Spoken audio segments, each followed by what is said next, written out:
जय जिनेन्द्र, आपको मेरी आवाज आ रही है?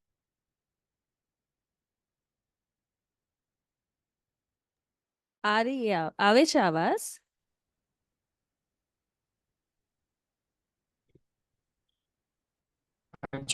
એક મિનિટ ઉભા રહો, બીજું એક માઇક પણ ટેસ્ટ કરવું છે. Okay.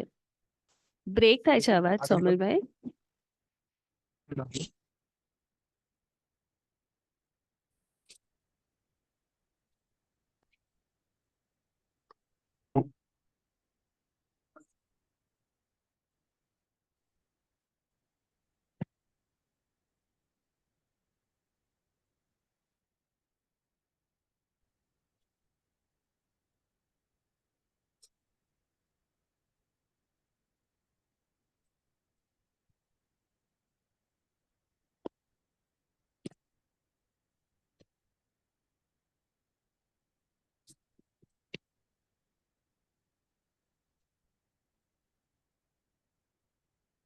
Is this voice better? હવે બ્રેક નહીં થાય. I'm on Wi-Fi. યા હવે બરાબર છે. હેલો, અવાજ આવે છે? આવે છે, બરાબર આવે છે. Can you hear me? Hello, આવે છે અવાજ તમારો અમને બરાબર. Hello, can you hear me?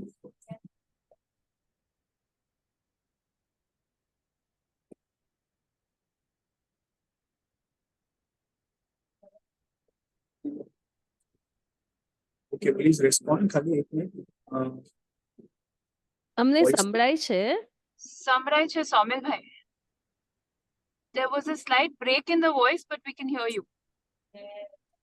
ના એમને સંભળાતું નથી like what we are speaking. Bus Okay, તમારું ચેટમાં આવે છે. You can hear me, so I'm going to start.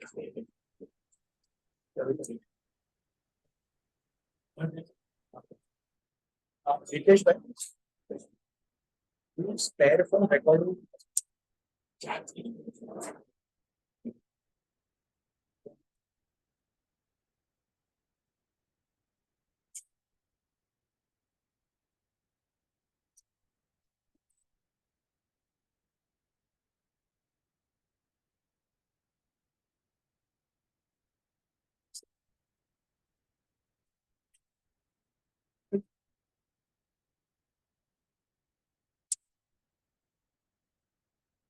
Recording looks like it's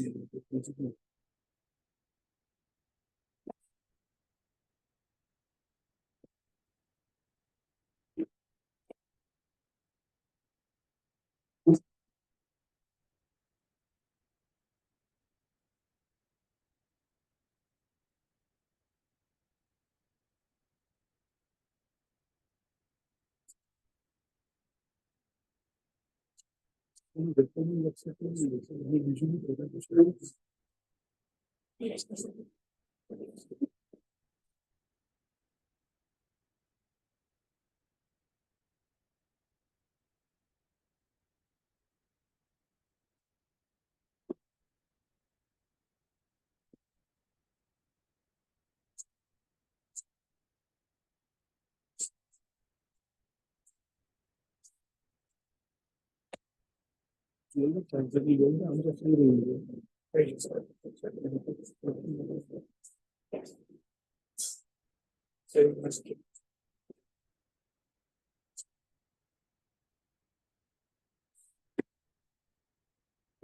શરૂ કરીએ.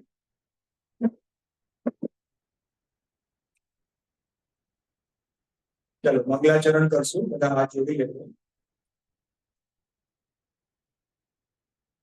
નમો હરિહંતાય નમો સિદ્ધાણં નમો હરિહંતાય નમો વજ્ઞાન સર્વસાધિને મંગલં ભગવાન વીરો મંગલં ગૌતમો મંગલં કુંદ કુંડાય જય કર્મોસ્તુ મંગલં શિવ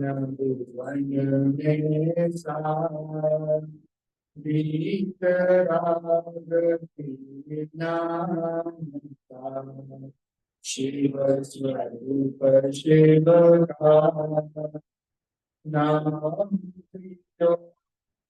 નામ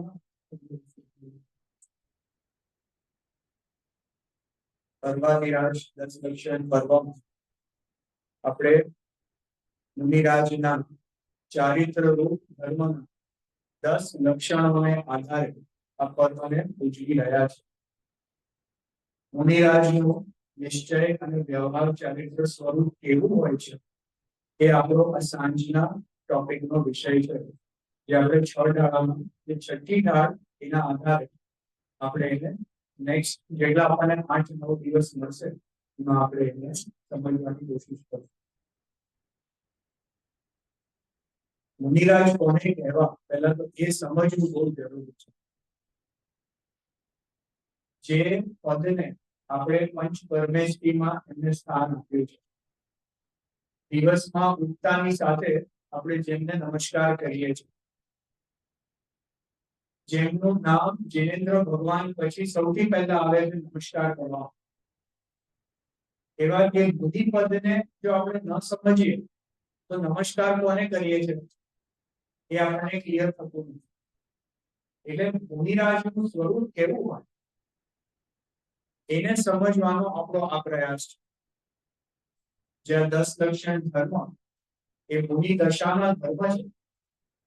તો મુનિ દશામાં એમની અંતરંગ પરિણતિ કેવી હોય છે અને એમનું બાહ્ય જીવન કેવું હોય છે એ સમજવું એ આપણું પ્રયોજન છે.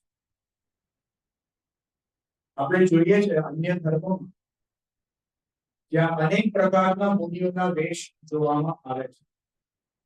ક્યાંક તો કોઈ ભગવા કપડા, કંઈક ટીકા આદિ, કોઈ શસ્ત્ર આદિ, અથવા તો કોઈ બીજા ચિહ્ન, એવા કોઈ વાહનો, એવું અનેક જગ્યાએ અનેક વિભિન્ન મુનિરાજનું સ્વરૂપ જોવામાં આવે છે. અને આપણે નગ્ન દિગંબર અવસ્થાને દશા કહીએ છીએ, તો ખરેખર આપણને એ નગ્ન દિગંબર દશા પર બહુમાન છે કે એમની જે અંતરંગ પરિણતિ કંઈક જુદી જ જાતની છે એનું આપણને બહુમાન છે. એ આપણે સમજવું પહેલા ખૂબ જરૂરી છે. આજે લૌકિકમાં જે આપણા છોકરાઓ મોટા થાય, અન્ય બીજા છોકરાઓ સાથે ચર્ચા વાર્તા થાય, તો એક સહજ પ્રશ્ન ઉભો થવો બહુ સ્વાભાવિક છે કે તમારા મુનિરાજ શું નગ્ન હોય છે? અને જો ખાલી બાહ્ય નગ્નતાથી પાપ કરવામાં આવે તો કદાચ આપણે એનું સ્વરૂપ સમજાવી બી નહીં શકીએ. ખ્યાલ આવે છે? તો મુનિરાજનું ખરેખર સ્વરૂપ કેવું છે એ જ્યાં સુધી આપણે ન સમજીએ ત્યાં સુધી આપણને એમના પ્રત્યે એ જ આપણું બહુમાન આવતું નથી. ખરી રીતે જો વિચાર કરીએ તો આપણા જે મંદિરોમાં જે ફોટોસ અથવા જે આપણે પેઇન્ટિંગ્સ આદિ હોય છે એમાં તો મુનિરાજનું સ્વરૂપ બહુ સુંદર દેખાવામાં આવે છે. જનરલી એટલું સુંદર રૂપ હોય, જંગલમાં એકદમ જાણે મનમોહક જંગલમાં બેઠા હોય, પાછળ નદી ઝરણા હોય, પર્વતો આદિ હોય, ઝાડની નીચે બેઠા હોય, એટલું સરસ દેખાય પેઇન્ટિંગમાં. ખ્યાલ આવે? પણ વાસ્તવિકતામાં મુનિરાજનું એવું જ સ્વરૂપ હોવું કઈ જરૂરી નથી. મુનિરાજને તો 22 પરિશ્રમનો વિષય હોય છે, એમને અસ્નાંગા છે, એમને અનંત ધોવન છે. તો જંગલમાં આખો દિવસ હરતા હોય, કંઈક માટી ચોંટેલી હોય શરીર પર, કદાચ બપોરના તાપથી કંઈક સ્કિન તાજેલી હોય, એમને અંદર જો કઈ રોગ આદિ થયા હોય તો કંઈક એની દુર્ગંધ આદિ આવતી હોઈ શકે. ખ્યાલ આવે છે? શરીરના લક્ષણોથી જો મુનિ દશાને માપવા જશું તો ત્યારે સાચા મુનિરાજની પરીક્ષા નહીં કરી શકે. તો સાચા મુનિરાજ એટલે ખરેખર મુનિ દશા કેવી હોય, કેવી હોવી જોઈએ, એ આપણે અહીંયા સમજવાનો પ્રયાસ કરી રહ્યા છીએ. જો આપણે 6 ધારાના માધ્યમથી એને સમજવાની કોશિશ કરશું, જે છઠ્ઠી ધાર છે જો 6 ઢાળનું એક બંધારણ પહેલા સમજી લો તો આપણને આ શાસ્ત્રમાં કઈ રીતે વર્ણન કરવામાં આવે છે એ પણ ખ્યાલમાં આવશે અને બુદ્ધિ દશા સુધી પહોંચવા માટેના ડગલા અને સ્ટેપ્સ કયા છે એ પણ આપણને ખ્યાલમાં આવશે. જો સૌથી પહેલા જે પહેલી ઢાળનું વર્ણન છે એ તો આપણું વર્ણન છે. આપણે બધા જીવો આ 4 ગતિરૂપ સંસારમાં પરિભ્રમણ કરી રહ્યા નિરંતર પુણ્ય પાપના ભાવોમાં ડૂબેલા છે અને એને કારણે 4 ગતિના પરિભ્રમણ કરી રહ્યા છે, દુઃખો ભોગવી રહ્યા. મનુષ્ય ગતિની વાત આવે બાળપણને જ્ઞાન ન લયો તરુણ સમય કર્મહીરત રહ્યો અર્ધ મૃતક સમ બુઢા બનો ऐसे रूप लगे આપણને કે આપણું આખું જીવન એક બે વાક્યોમાં કહી દીધું કે નાનપણથી આપણને એમાં કઈ જ્ઞાન નહોતું એટલે રમત ગમતમાં આપણું જીવન નીકળી ગયું.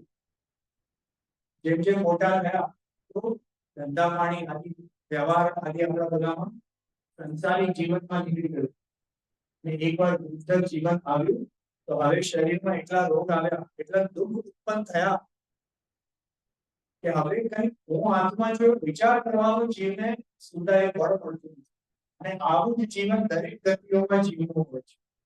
ચારે ગતિઓમાં જીવને આ જાતના દુઃખ છે. ખ્યાલ આવે ને?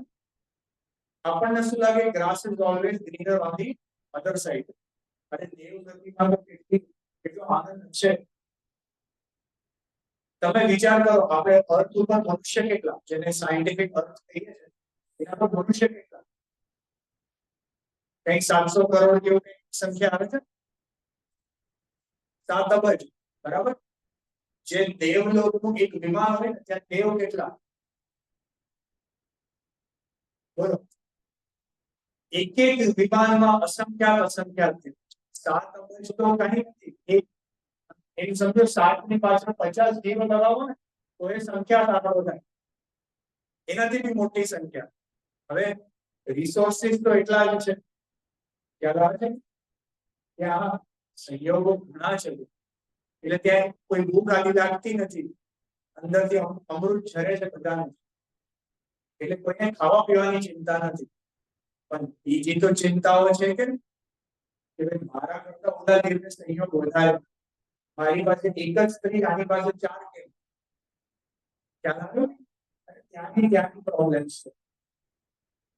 તો જીવ તો ચારે ગતિઓમાં દુઃખી નરક અને 3 ઇંચના દુઃખોની તો વર્ણન કરવાની જરૂરત જ નથી એ તો સાક્ષાત દેખાય છે અનુભવી શકાય છે.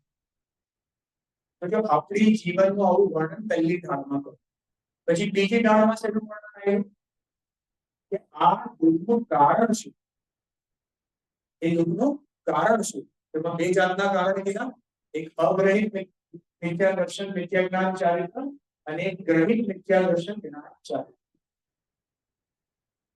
અગ્રહિત મિથ્યા દર્શન જ્ઞાન ચારિત્રમાં 7 તત્વોની જે ભૂલ આપણી થઈ રહી છે એનું ખૂબ ડિટેલમાં ત્યાં વર્ણન કર્યું અને ગ્રહિત મિથ્યા દર્શન જ્ઞાન ચારિત્રમાં જે કુદેવ કુશાસ્ત્ર કુધર્મ એનો આ જે જીવ આશ્રય લઈને જે ઉપર વટ જે વધારે જે દોષ હતો જ અગ્રહિતનો એમાં પણ હજી વધારે મિથ્યાત્વ ગ્રહણ કરે છે એનું ત્યાં ખૂબ સુંદર રીતે વર્ણન કર્યું. એનાથી ચલો આગળ જઈએ તો ત્રીજી ઢાળમાં આવે છે એનું વર્ણન છે કે આ જે ભૂલ અત્યાર સુધી કરી હવે એને દૂર કરવાનો ઉપાય છે. તો ઉપાય શું કીધો કે સમ્યક દર્શન સમ્યક જ્ઞાન અને સમ્યક ચારિત્ર. હવે ऐसे मिथ्या द्रव्य ज्ञान चरण अवश्य ब्रह्म भरत दुख जन्म मरण એવું છે ને એ સેકન્ડ નું છે. થર્ડ નું છે આત્મ કો હિત હેત સુખ સો સુખ આકુલતા બિન કહીએ આકુલતા શિવ માહિનતા ને શિવમંગ લાગ્યો છે સમ્યક દર્શન જ્ઞાન ચરણ શિવ મગ સો દ્વિવિધ વિચાર. આ સમ્યક દર્શન સમ્યક જ્ઞાન અને સમ્યક ચારિત્ર એ જ મોક્ષનો માર્ગ છે અને એનું 2 રૂપે વર્ણન છે જો સત્યાર્થ નિશ્ચય અને કારણ શું વ્યવહાર. એટલે નિશ્ચય વ્યવહાર મોક્ષ માર્ગનું વર્ણન ત્રીજી ઢાળથી શરૂ થાય છે. જો આપણે ગુણસ્થાનોના સ્વરૂપમાં વિચાર કરીએ તો પહેલા ગુણસ્થાનથી લઈને ચોથા ગુણસ્થાન સુધી પહોંચવાનો રસ્તો શું?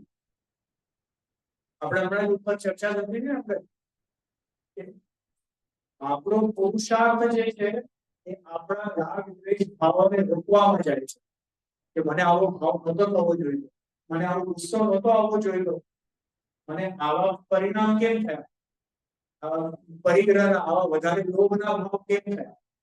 અરે એ બધા ચારિત્રના ભાવ છે, એ બધા એની ભૂમિકા અનુસાર થાય છે.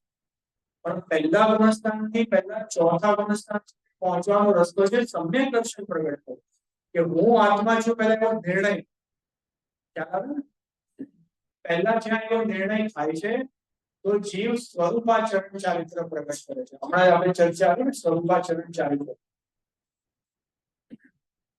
સ્વરૂપાચરણ ચારિત્રની ચર્ચા આવી. એ ખરેખર આપણે એક પ્રવચન લગભગ આગળના આવી ગયા છે, એ પછી જોશું આપણે. આ 9મી ગાથાનું પ્રવચન છે, 6ઠ્ઠી ડાળની 9મી ગાથા છે. ચિદેશ કરતા, ચિદ ભાવ કરતા ચિદેશ ક્રિયા છે ને, ચેતના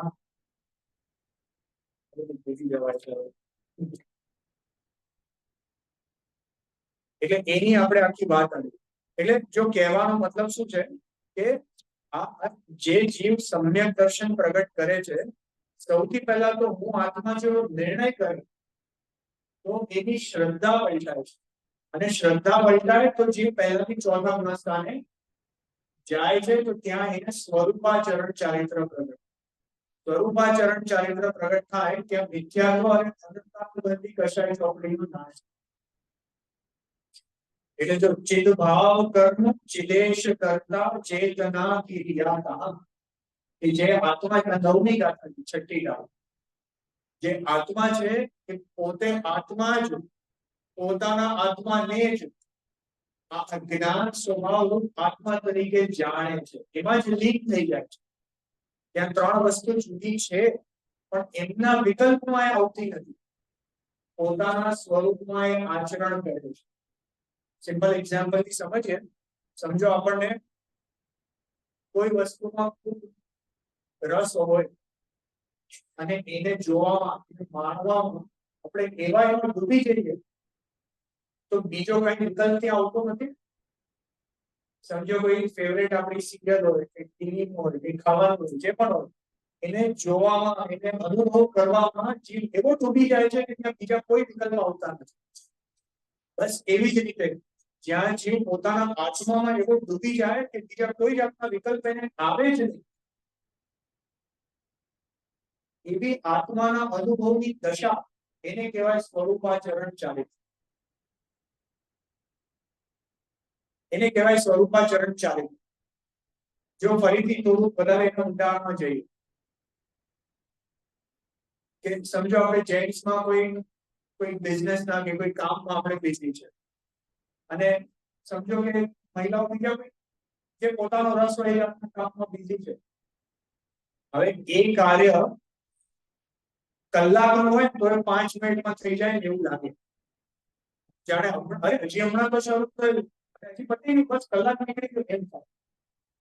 અને ક્યારેક કોઈ વસ્તુ ન ગમતી હોય ને તો 5 મિનિટ કાઢવી જાણે કલાક જેવી લાગે, એવું લાગે છે કે? હવે ઇમેજિન કરો કે જે જીવને પોતાના આત્માની જ રુચિ છે, એને એમાંથી જ રસ લાગે છે, એ જીવ એમાં લીન થાય તો એમને કેટલો કાળ વયો જાય એમાં ખબર પડતી નથી. જેવી રીતે જીનેન્દ્ર ભગવાન છે પોતાના આત્મામાં લીન છે. હવે આપણે એમ કહીએ છીએ કે સાદી અનંત કાળ સુધી એ આત્મામાં લીન રહેશે, અનંત કાળનો સમય આપણા માટે છે. એને જેમાં રુચિ છે ને એને તો ખબર જ નથી પડતી, કેમ કે એમનો વિકલ્પમાં બીજું કઈ આવતું નથી.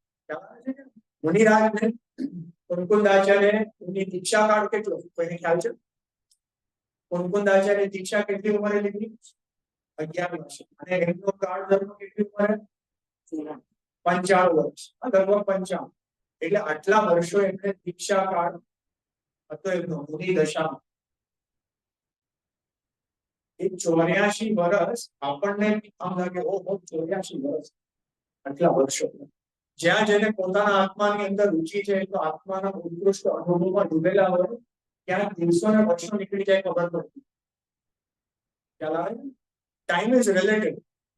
Time is relative. જેને જ્યાં ઇન્ટરેસ્ટ હોય ત્યાં ટાઈમ ખબર પડતી નથી, અને જેને ઇન્ટરેસ્ટ નથી તો એને બહુ લાંબુ કાળ લાગે છે. આપણને પૂજા કરવી એટલે એમ લાગે 2 કલાક પૂજા, પણ જેને રુચિ છે એને એમાં આનંદ આવે. ખ્યાલ આવે? એટલે કહેવાનો મતલબ શું છે? આપણે વાત ક્યાંથી શરૂ કરી? એ જે સ્વરૂપાચરણ ચારિત્ર જે છે, એ સ્વરૂપાચરણ ચારિત્ર કેવી રીતના પ્રગટ થાય કે હું આત્મા છું એમ નિર્ણય કરે તો પ્રગટ. પહેલામાં પહેલું પગલું ગુરુદેવ હંમેશા કહે કે પહેલામાં પહેલું કાર્ય શું કર કે હું આત્મા છું એમ નિર્ણય કર, હું આત્મા છું એમ અનુભવ કર. પહેલા ગુણસ્થાનથી ચોથા ગુણસ્થાન સુધી પહોંચવા માટે, મિથ્યા દર્શનથી સમ્યક દર્શન સુધી પહોંચવા માટેનો એ પ્રોસેસ છે. પ્રોસેસ આપણા પરિણામોને કંટ્રોલ કરવાનો નથી. જેટલું કહીએ એટલું ઓછું છે. આપણે જનરલી આપણી ટેન્ડન્સી શું છે કે કેવી રીતના આપણા પરિણામ વધારે ક્ષમતામય થાય. આપણો આખો પુરુષાર્થ એની પાછળ હોય છે કે કેવી રીતના પરિણામ આપણા સારા રહે, શુભ ભાવમાં રહીએ, અશુભ ભાવ ન આવવા જોઈએ. જેવી ભૂમિકા છે એ અનુસાર ભાવ તો થાય જ છે. જો કર્ણાની વિચાર કરીએ તો એવો નિયમ છે કે દર અંતર્મુહૂર્તે જીવના શુભ અશુભ ભાવ પલટાઈને થાય જ છે. આપણે પૂજામાં 1 કલાક બેઠા હોય, આ ક્લાસમાં પ્રવચનમાં અડધો કલાક બેઠા હોય, એમાંય અશુભ ભાવ આવ્યા વગર રહેતા નથી જ. કેમ કે એવો જ વસ્તુ સ્વરૂપ છે. ખ્યાલ આવે છે? એ ભાવ ન આવે એની પાછળ પુરુષાર્થ નથી કરવાનો.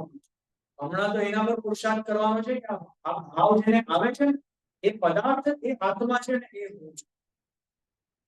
અત્યારના આપણું આખું જોર એ નિર્ણય ઉપર હોવું જોઈએ. એકવાર જેને નિર્ણય થઈ જાય, એ સમ્યક દર્શન જેમને પ્રગટ થઈ જાય છે, હવે એમના માટે આગળનું કાર્ય શું એની ચર્ચા આગળની ગાથાઓમાં કરે છે. ખ્યાલ આવે? જે ત્રીજી ઢાળ લગભગ આખી સમ્યક દર્શન ઉપર છે. પાછળનો થોડો ભાગ છે એ શ્રાવકના 12 વ્રત ઉપર આખું વર્ણન આવે છે કે જે પંચગુણસ્થાન વર્તી શ્રાવક હોય એ કેવી રીતના અનુવ્રત ધારણ કરે છે. પછી ત્રીજી ઢાળ આખી સમ્યક દર્શન ઉપર છે. ચોથી ઢાળમાં સમ્યક જ્ઞાન અને શ્રાવકના અનુવ્રતની ચર્ચા એમાં આવે છે. બરાબર ને? તો જો ચોથી ઢાળમાં સમ્યક જ્ઞાનમાં પણ પેલા એના 8 પ્રકારના એના ઓલા છે ને ભેદ પ્રભેદ, એની આખી ચર્ચા આવશે. પછી સમ્યક જ્ઞાનમાં પ્રત્યક્ષ જ્ઞાન, પરોક્ષ જ્ઞાન આદિ બધાની વાત થાય. અને જે પાછળના ભાગમાં અનુવ્રતો છે તો 12 પ્રકારના, 5 અનુવ્રત, 3 ગુણવ્રત, 4 શિક્ષાવ્રત, એની આખી ડિટેલમાં વાત. હવે એના પછી જે 5મી ઢાળ છે એમાં શું વાત આવી? 5મી ઢાળમાં 12 ભાવના, એટલે 5મી ઢાળથી ખરેખર મુનિરાજનું સ્વરૂપ ચાલુ થઈ જાય છે. મુનિરાજનું સ્વરૂપ 5મી ઢાળથી શરૂઆત થાય છે. એક બીજો રીતે વિચાર કરીએ તો આપણે જે કથાઓ સાંભળીએ હંમેશા, કોઈ તીર્થંકર ભગવાનની સ્ટોરી આદિ સાંભળીએ તો એમાં હંમેશા આવે કે તીર્થંકર ભગવાનને કોઈ કારણસર વૈરાગ્ય ઉત્પન્ન થયો, અને વૈરાગ્ય થતા જ એમણે 12 ભાવનાનું ચિંતન કર્યું, અને 12 ભાવનાનું ચિંતન કરીને હવે એમણે મુનિ દશા ધારી. એટલે આ લોકોની જાતનો આખો એમણે ઓર્ગેનાઇઝ કર્યો છે કે પહેલા 12 ભાવનાઓ મૂકી અને પછી 6ઠી ઢાળમાં મુનિ દશાના,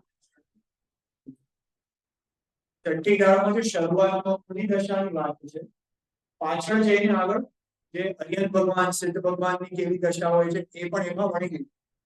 એમ કરીને આખી 6 ઢાળા જે ગ્રંથ છે એમાં મિથ્યા દર્શનથી લઈને સિદ્ધ ભગવાન સુધી આખી વાત એમાં સંક્ષેપમાં કરી છે. ગુરુદેવ શ્રી વારંવાર કહેતા હતા કે આ તો ગાગરમાં સાગર ભરેલો છે. આ છે એકદમ નાનકડું શાસ્ત્ર, અને એમાં આખો સાગર, સમય સારજીનો આખો જે એમાં સાર ભરી દીધો છે.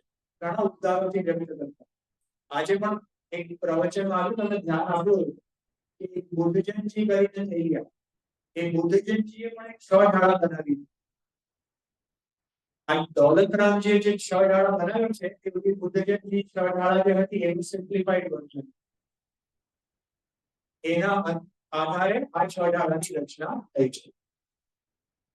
તો જો આપણે જે વિષય જે હવે ચલાવવાનો છે એ અહીંયાથી જે છઠ્ઠી ઢાળ, એ છઠ્ઠી ઢાળમાં એમાં આપણે બુદ્ધિરાજના વિષય વ્યવહાર ચારિત્રને સમજશું, જોઈશું. જો ફરીથી પહેલા બુદ્ધિરાજનું સ્વરૂપ વાસ્તવિક કેવું હોય છે એને થોડોક આપણે પ્રકાશ વધારે નાખીએ, પછી વ્યવહાર આચરણ પર આવશું. પહેલા નિશ્ચય આચરણ ખરેખર બુદ્ધિરાજ કેવા હોય. જો મેં આ એક રેફરન્સ કાઢ્યું છે, આ મોક્ષમાર્ગ પ્રકાશકજી શાસ્ત્ર છે, એનો પહેલો અધિકાર, એમાં 5 પરમેશ્વરીનું સ્વરૂપનું વર્ણન છે. એમાંથી આપણે જે આચાર્ય, ઉપાધ્યાય અને સાધુનું એક સામાન્ય વર્ણન છે, અને પછી આચાર્ય ભગવાનનું વિશેષ વર્ણન, ઉપાધ્યાયનું વિશેષ વર્ણન, સાધુનું વિશેષ. એટલે આખું 3 ડિટેલમાં આપેલું છે.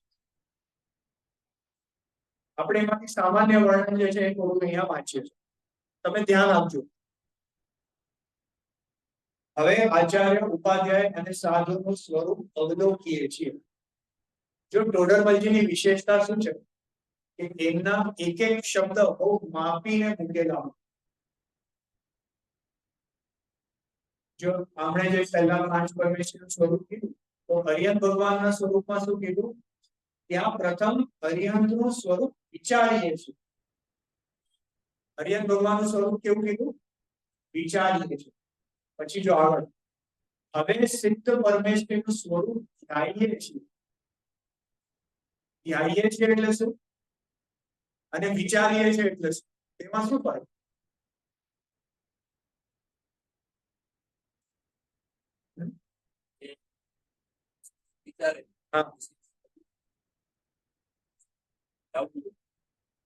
જો અરિહંત ભગવાન જે છે એ આપણી સામે સાક્ષાત પ્રત્યક્ષ વિરાજમાન છે.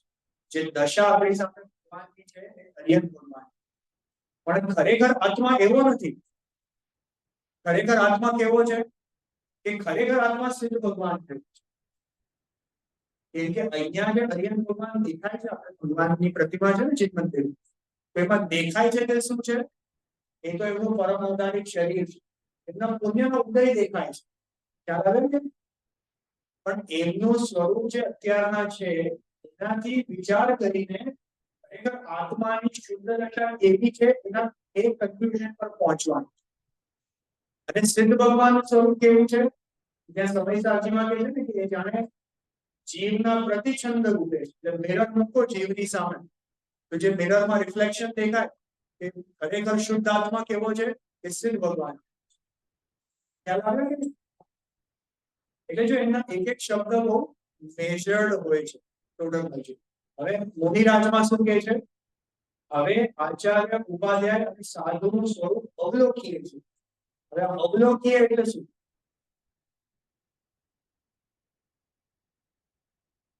અવલોકીએ લિટરલ ટ્રાન્સલેશન ઇન્સ્પેક્શન કરીએ છીએ, એને ઇન્સ્પેક્ટ કરીએ છીએ, જોઈએ છે. ખ્યાલ આવે? હવે અરિહંત ભગવાનમાં કીધું વિચારીએ છીએ. અહીંયા કેમ વિચારીએ નો કીધું?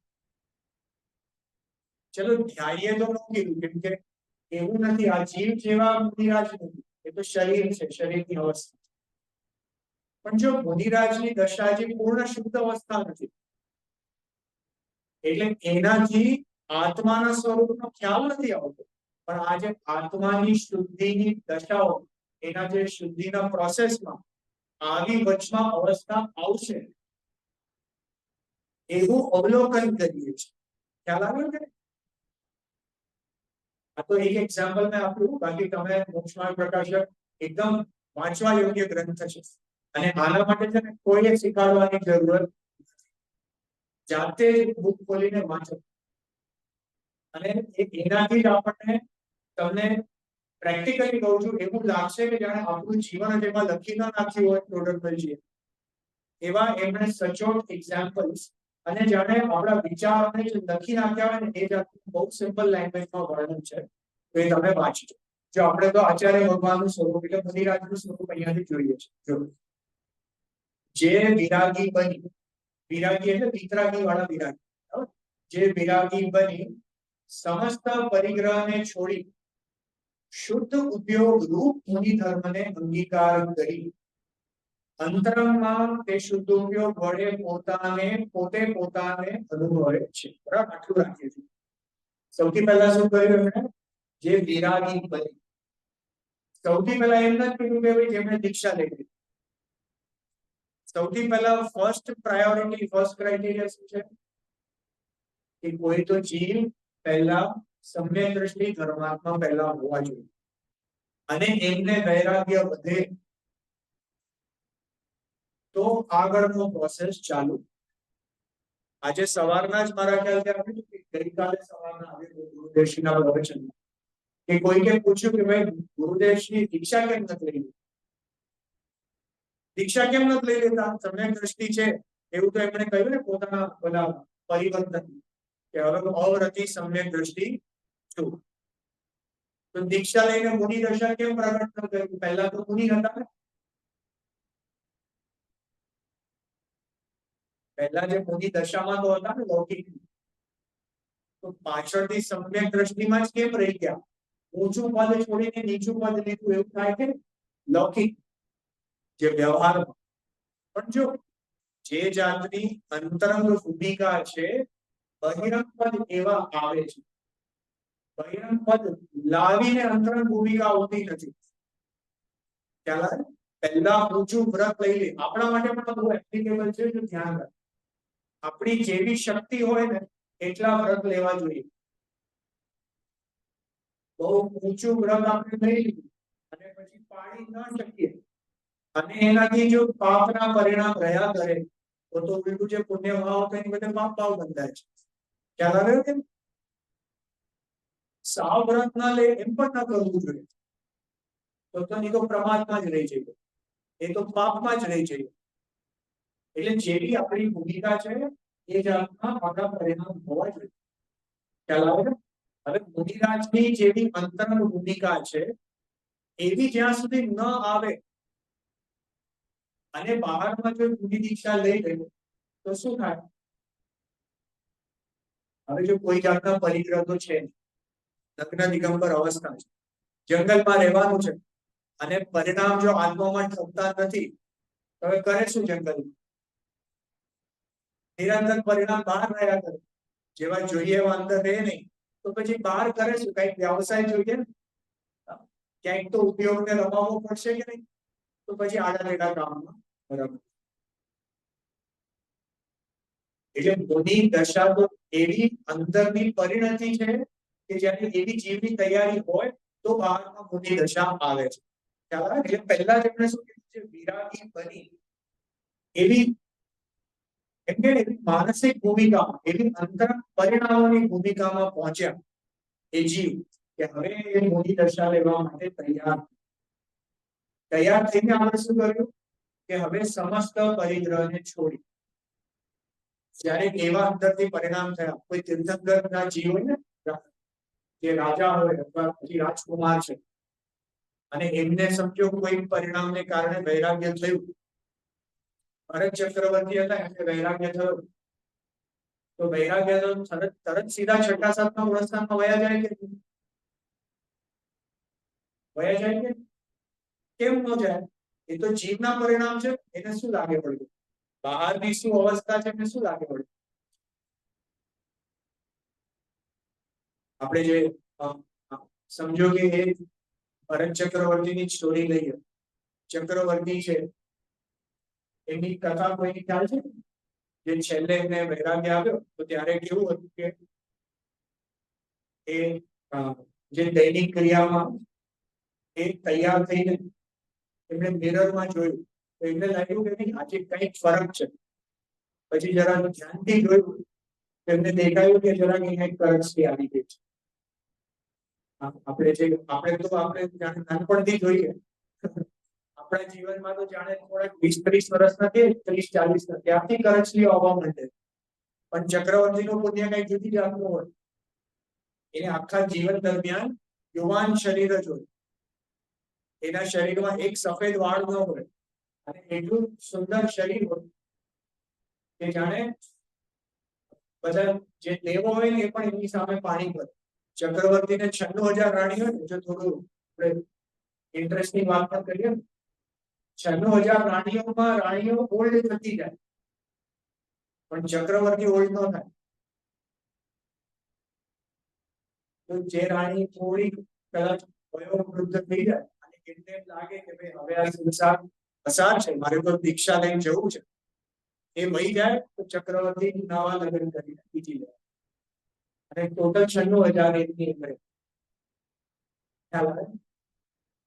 એની આપણો ટોપિક શું છે, વાત શું છે કે ચક્રવર્તીને એવું આખું જીવન દરમિયાન એટલું સુંદર શરીર હોય છે. હવે ભરત ચક્રવર્તીને તો એક કરચલી દેખાય એટલે તરત એમને થોડું વૈરાગ્ય થયું. તો એમણે એને જાતિ એને બૌદ્ધિક જ્ઞાન હતું, તો બૌદ્ધિક જ્ઞાનથી માંડીને જોયું તો ખબર પડી કે હવે આયુષ્ય જરાક બચ્યું છે.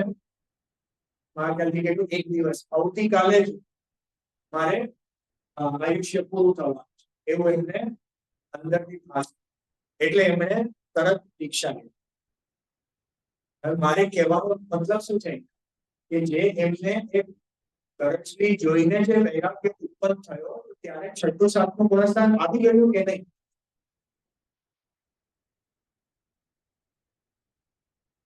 જો આ પણ નિમિત્ત નૈમિત્તિક સંબંધ છે કે અંતરંગ પરિણામમાં વૈરાગ્ય આવવા છતાં જ્યાં સુધી બાહ્યથી નગ્ન દિગંબર દશા નથી ત્યાં સુધી એ પરિગ્રહના વિકલ્પ આવ્યા વગર રહેતા નથી અને ત્યાં સુધી મુનિ દશા હોતી. આ અંતરંગમાં પરિણામથી પ્રગટ થતી છે. ખ્યાલ આવે છે? એટલે જો આગળ શું કીધું કે વિરાગી બની સમસ્ત પરિગ્રહ છોડી, પહેલા પરિગ્રહ છોડવો પડે. ગૌતમ ગણધર હતા, કથા તો બધાએ સાંભળી છે કે ઇન્દ્ર ત્યારે અન્ય ધર્મી હતા, તો અન્ય ધર્મી હતા તો કંઈક તો વેશભૂષામાં હશે. હવે જયારે એમને મહાવીર ભગવાનના દર્શન કરવા ગયા છે તો આપણે શું સાંભળીએ કે ભાઈ માનસ તમને જોઈને જ એમનું માન ગળ્યું, બરાબર. પછી આગળ ગયા, ભગવાનના દર્શન કર્યા અને ગણધર પદ એમને પ્રાપ્ત થયું અને દિવ્ય ધ્વનિની છૂટ. હવે એમાં એમને નગ્નતા, નગ્ન દિગંબર અવસ્થા ક્યાં ધારણ કરી હશે? બોલો, મારો તમને પ્રશ્ન છે કે એમણે દીક્ષા લઈને મોદી દશા ક્યારે ધારણ કરી?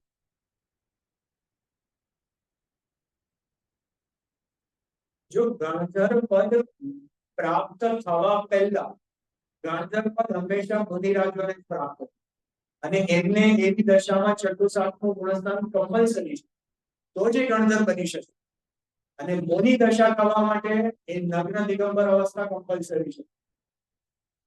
એટલે જ્યારે બહારથી આવીને તમોશરણના દર્શન કર્યા ત્યારે તો નગ્નતા નહીં હોય ને. પછી આગળ જઈને જિનેન્દ્ર ભગવાનના દર્શન કર્યા ત્યાં એમને સાચો અંદરથી વૈરાગ્ય ભાવ પ્રગટ થયો, નગ્ન દિગંબર દશા લીધી અને મુનિ દશા પ્રાપ્ત થઈ અને દિવ્ય બન્યું. એક ક્રમમાં થવું જોઈએ કામ, તો આખો વ્યવસ્થિત ક્રમ બેસે છે. ખ્યાલ આવે છે? એટલે આનો મૂળ પોઈન્ટ શું છે કે એ મુનિ દશા પહેલા સર્વ પરિગ્રહનો ત્યાગ હોય છે. એના પછી હવે મૂળ મુનિ દશા શું છે? 28 ગુણોનું પાલન કરે, એક જગ્યાએથી બીજી જગ્યાએ વિહાર કરે, આવી રીતના આહાર લે, કેશ લોચ કરે, આ મૂળ મુનિ દશા છે. તો મુનિ દશા કોને કહેવી? મુનિ દશા કોને કહેવી? જો આપણે તોલમલજીએ શબ્દ શું વાપર્યો છે? શુદ્ધો ઉપયોગ રૂપ મુનિ દશા છે. મુનિ દશા કેવી છે? શુદ્ધ ઉપયોગ રૂપ મુનિ દશા છે. શુદ્ધ ઉપયોગ રૂપ મુનિ ધર્મ અંગીકાર કરી. મુનિ ધર્મ કેવો છે? શુદ્ધ ઉપયોગ રૂપ છે, એના સિવાય બીજું કાંઈ નથી મુનિ ધર્મ. ખ્યાલ આવે છે? જેવી રીતના ફરીથી ભરત ચક્રવર્તીની જ કથા લઈએ, મુનિ દશા એમણે ધારણ કરી અને પછી શું કર્યું? પછી પહેલા તો કઈ ઉપવાસના નિયમ લીધા હશે કે નહીં? કે કોઈ આટલા વ્રત પાડ્યું છે, કંઈક તો કર્યું હશે કે નહીં? તો શું કર્યું એમણે? અરે પોતાના આત્મામાં લીન થયા અને પાછા બહાર જ ના આવે અને સીધું કેવળ નામ, અંતર મુહૂર્તમાં કેવળ નામ. ખ્યાલ આવે છે ને?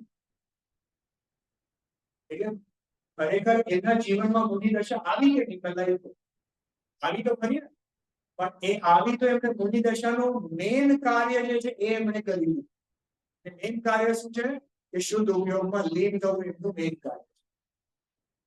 જે મુનિરાજ શુદ્ધ ઉપયોગમાં લીન થઈને તરત કેવળ જ્ઞાનની દશા પ્રગટ નથી કરી શકતા અને જો બહાર આવી જાય તો એમને 28 મૂળ ગુણનો ઉપચાર છે. એ 28 મૂળ ગુણનો ઉચ્ચાર તો પડતી અવસ્થામાં, ખ્યાલ આવે ને? જે ચડતી અવસ્થામાં એ શુદ્ધ ઉપયોગમાં સીધા ઉપર ઉપર જ જતા રહે છે. જો કોઈને મોની દશા આવે તો પહેલા કયું ગુણસ્થાન આવે? પહેલા 7મું ગુણસ્થાન આવે છે, કે પહેલા એ શુદ્ધ ઉપયોગમાં લીન થાય છે, પછી જો એમાં સ્થિર ન રહી શકે તો છઠ્ઠામાં આવે તો 28 મૂળ ગુણનો એમને ઉચ્ચાર લાગુ પડે. અને જો એ 7માંથી વધારે પુરુષાર્થ માંડે તો શ્રેણી અને પછી સીધું કેવલ જ્ઞાન. ખ્યાલ આવે છે? આપણે હવે પ્રાણાયામની દ્રષ્ટિએ જુઓ તો ભલે ઝૂલે છે થોડા છઠ્ઠા સાલમાં, પછી આગળ વધે છે, એની હમણાં વાત નથી. તો જો મોની દશા કોને કહેવી, જે પૂજ્ય ગુરુદેવશ્રી આજે પ્રવચનમાં કહેતા હતા કે આ સ્વરૂપાચરણ ચારિત્ર જે છે, જે શુદ્ધ ઉપયોગરૂપ અવસ્થા છે, જે નિરંતર પોતાના સ્વભાવમાં લીનતા છે, 3 કશાય ચોકડીના અભાવમાં જેવો અંદરથી એમને આનંદ ઝરે છે, એ ખરેખર મોની દશા છે. એ ખરેખર મોની દશા છે. એવી મોની દશામાં બાહ્યમાં જે ઉત્સર્ગ પરિસર આદિ થાય છે એ એમને ખબર પડતા નથી. ઉપયોગ જ્યાં આત્મામાં અંતર્ગત છે તો બાહ્યમાં પથ્થર બરસતા હોય, પેલી શિયાળની એમના પગ ફાટી હોય તો એમના પર એમને વિકલ્પ પણ જતો નથી. આ જો એવામાં ન રહી શકે, છઠ્ઠામાં આવી જાય તો એના પર ધ્યાન જાય છે, વળી પાછો પુરુષાર્થ કરીને એ 7માં પોતાના આત્મામાં લીન થઈ ગયા છે. ખ્યાલ આવે? આવી ઊંચી મોની દશા હોય છે. મારા ખ્યાલથી કુંકુદાચાર્ય અષ્ટપાહુડમાં કે ક્યાંય લખ્યું છે કે જે મોની ભગવાન, જે મોનીમાં અને સિદ્ધમાં જરા પણ અંતર કરે છે એ જીવ મોની દશાને જ જાણતા નથી. એ જીવ મોની દશાને જાણતા જ નથી. ગુરુદેવશ્રી કે ને હાલતા ચાલતા સિદ્ધ નથી. કેમ કે જેવું સિદ્ધ ભગવાનને આત્મા અનુભવમાં લીનતા છે એવું જ મોની દશામાં આમને પણ છે. ફરક ખાલી કેટલો છે કે બહાર શરીર છે અને આમને શરીર નથી. હજી આમને આહાર વિહારની ક્રિયાઓ થાય છે અને આમને એક સ્થાનમાં હવે સ્થિરતા આવું પરિણામ. અને મોની દશામાં એક અંતર મુહૂર્તમાં કેવલ જ્ઞાન પ્રગટ કરીને હમણાં સિદ્ધ થઈ જશે, ખબર નહીં પડે.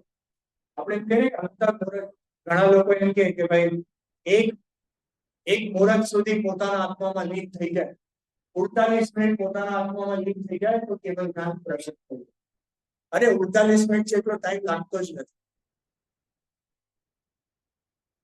જો એવો નિયમ છે કે છઠ્ઠા 7મા ગુણસ્થાનમાં ઝૂલે તો 7મા ગુણસ્થાનનો કાળ 6ઠ્ઠા ગુણસ્થાનથી ઓછો હોય.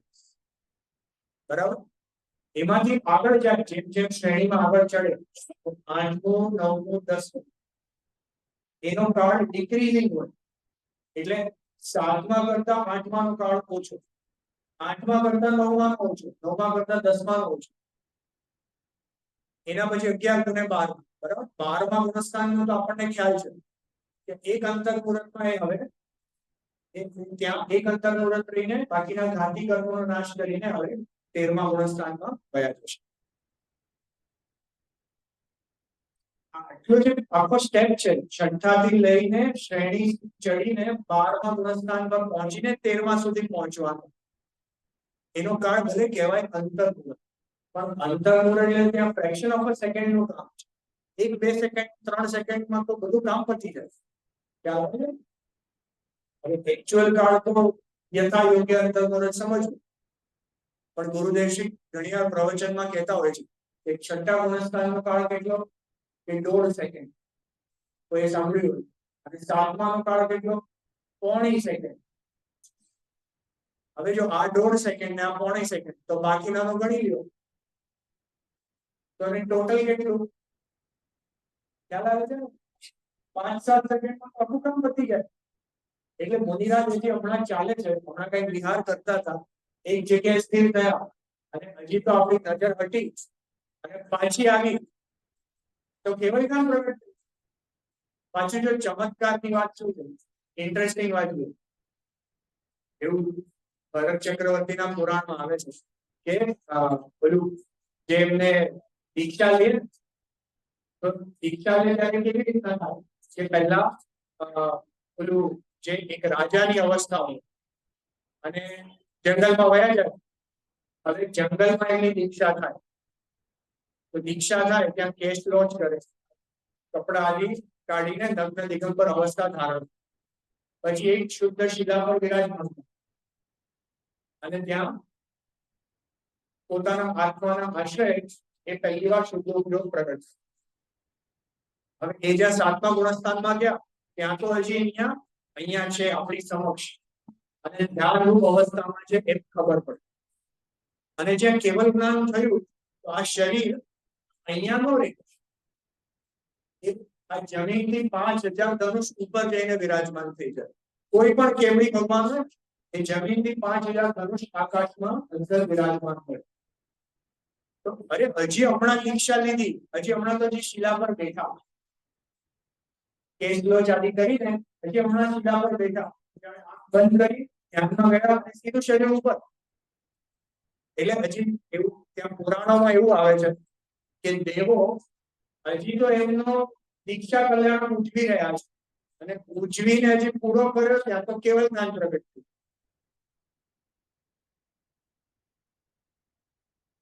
એટલે કોની દશા કેવી હોય છે? શુદ્ધોપયોગ રૂપ. જો આગળ વાંચીએ, શુદ્ધોપયોગ રૂપ કોની દશા અંગીકાર કરી, અંતરાલ માર્ગો તે શુદ્ધોપયોગ વડે પોતે પોતાને જ અનુભવે છે.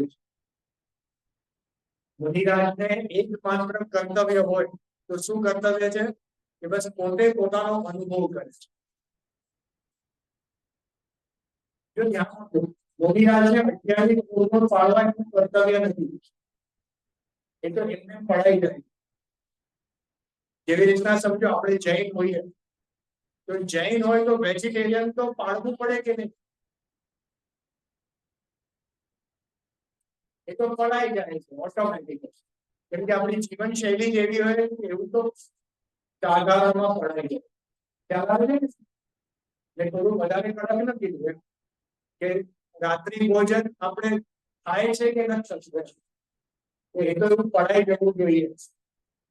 ખ્યાલ આવે છે? આ તો આપણું બેઝિક લાઈફસ્ટાઈલ એવી હોવી જોઈએ. ચાલો, એટલે કહેવાનો મતલબ શું છે કે મુનિરાજને 28 મૂળભૂત નેચરલ જીવન શૈલીમાં પડાઈ ગયા. હવે પોતે નગ્ન દિગંબર છે. હવે જો એમ નગ્ન દશા લીધી પણ એમને નાવાનો નિયમ હોય તો ક્યાં ગોતવા જાય પાણી?